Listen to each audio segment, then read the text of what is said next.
जय श्री कृष्णा। राधे राधे। स्वागत है आपका हमारे चैनल पार्वती पनमूली में। आज हम सुनेंगे फाल्गुन मास के कृष्ण पक्ष विजय एकादशी की बेहद पुण्य फलदायी व्रत कथा। आइए सुनते हैं। आप सभी भक्तजनों को विजय एकादशी व्रत की हार्दिक शुभकामनाएं। हिंदू पंचांग के अनुसार फाल्गुन माह में 24 फरवरी दिन सोमवार को विजय एकादशी व्रत रखा जाएगा। फाल्गुन माह के कृष्ण पक्ष की एकादशी तिथि को विजय एकादशी व्रत रखा जाता है। धार्मिक मान्यता है कि इस व्रत को रखने से साधक पर विष्णु जी की विशेष कृपा होती है और जीवन के समस्त दुखों से छुटकारा मिलता है। जीवन के हर क्षेत्र में सफलता और सुख समृद्धि के आगमन के लिए यह व्रत बेहद खास माना जाता है। कहा जाता है कि इससे हर संकट और दुख बाधा से मुक्ति मिलती है। यह भी मान्यता है कि भगवान राम ने लंकापति रावण को युद्ध में हराने के लिए पहले विजय एकादशी का व्रत रखा था। इस व्रत को सभी पापों से मुक्ति और मोक्ष दिलाने वाला भी माना गया है। ऐसे में आप भी श्री हरि विष्णु जी की कृपा पाने के लिए विजय एकादशी का व्रत रख सकते हैं और उनकी विधि विधान से पूजा उपासना कर सकते हैं। दृक पंचांग के अनुसार फाल्गुन मास के कृष्ण पक्ष की एकादशी तिथि की शुरुआत 23 फरवरी को दोपहर 1:55 पर होगी और अगले दिन 24 फरवरी दिन सोमवार को दोपहर 1:44 पर समाप्त होगी। ऐसे में उदय तिथि के अनुसार 24 फरवरी दिन सोमवार को विजय एकादशी का पर्व माना जाएगा। आइए अब पूजा विधि के बारे में भी जान लेते हैं। उसके बाद एकादशी कथा भी सुनेंगे, तो वीडियो को अंत तक अवश्य देखिए। विजय एकादशी के दिन सुबह ब्रह्म मुहूर्त में उठें, स्नान आदि के बाद स्वच्छ कपड़े धारण करें, विष्णु जी और माँ लक्ष्मी की प्रतिमा के समक्ष दीपक जलाएं, विष्णु जी को फल फूल तुलसी दल और पंचामृत अर्पित करें। इसके बाद विष्णु जी का ध्यान करते हुए व्रत का संकल्प लें। भगवान विष्णु जी और माता लक्ष्मी की पूरे विधि विधान से पूजा करें। विष्णु सहस्त्र नाम या विष्णु स्तोत्र का पाठ करें। इस दिन निराहार या फलाहार व्रत रखें। विजय एकादशी के दिन रात में भगवान विष्णु का भजन कीर्तन करते हुए जागरण करें और कथा सुने, आरती करें। आइए अब हम सुनते हैं विजय एकादशी की बेहद पुण्य फलदायी व्रत कथा। कहा जाता है कोई भी व्रत पूजा अनुष्ठान बिना कथा सुने पूर्ण नहीं माना जाता। एक बार युधिष्ठिर ने पूछा, हे वासुदेव, फाल्गुन मास के कृष्ण पक्ष में किस नाम की एकादशी होती है और उस व्रत करने की क्या विधि है? कृपया करके मुझे बतलाइए। तब भगवान श्री कृष्ण बोले, युधिष्ठिर, एक बार नारद जी ने ब्रह्मा जी से फाल्गुन के कृष्ण पक्ष की विजय एकादशी के व्रत से होने वाले पुण्य के बारे में पूछा था तथा ब्रह्मा जी ने इस व्रत के बारे में उन्हें जो कथा और विधि बताई थी उसे ध्यानपूर्वक सुनो।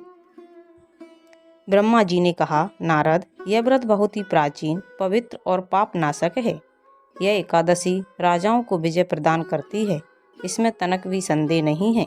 त्रेता युग में मर्यादा पुरुषोत्तम श्री रामचंद्र जी जब लंका पर चढ़ाई करने के लिए समुद्र के किनारे पहुंचे, तब उन्हें समुद्र को पार करने का कोई उपाय नहीं सूझ रहा था। उन्होंने लक्ष्मण जी से पूछा, सुमित्रा नंदन, किस उपाय से इस समुद्र को पार किया जा सकता है? यह अत्यंत अगाध और भयंकर जल जंतुओं से भरा हुआ है। मुझे ऐसा कोई उपाय नहीं दिखाई देता जिससे इसको सरलता से पार किया जा सके। तब लक्ष्मण जी बोले, हे प्रभु, आप ही आदि देव और पुराण पुरुष पुरुषोत्तम हैं, आपसे क्या छिपा है। यहाँ से आधे योजन की दूरी पर कुमारी द्वीप में बकलादब नामक मुनि रहते हैं। आप उन प्राचीन मुनीश्वर के पास जाकर उन्हीं से इसका उपाय पूछिए। तब श्री रामचंद्र जी महामुनि बकलादब के आश्रम पहुँचे और उन्होंने मुनि को प्रणाम किया। महर्षि ने प्रसन्न होकर श्री राम के आगमन का कारण पूछा। तब श्री राम भगवान बोले, ब्राह्मण, मैं लंका पर चढ़ाई करने के उद्देश्य से अपनी सेना सहित यहाँ आया हूँ। मुनिवर, अब जिस प्रकार समुद्र पार किया जा सके, कृपया करके ऐसा कोई उपाय बतलाइए। तब मुनि जी बोले, हे श्री राम, फाल्गुन कृष्ण पक्ष में जो एकादशी पड़ती है उसका नाम विजया एकादशी है।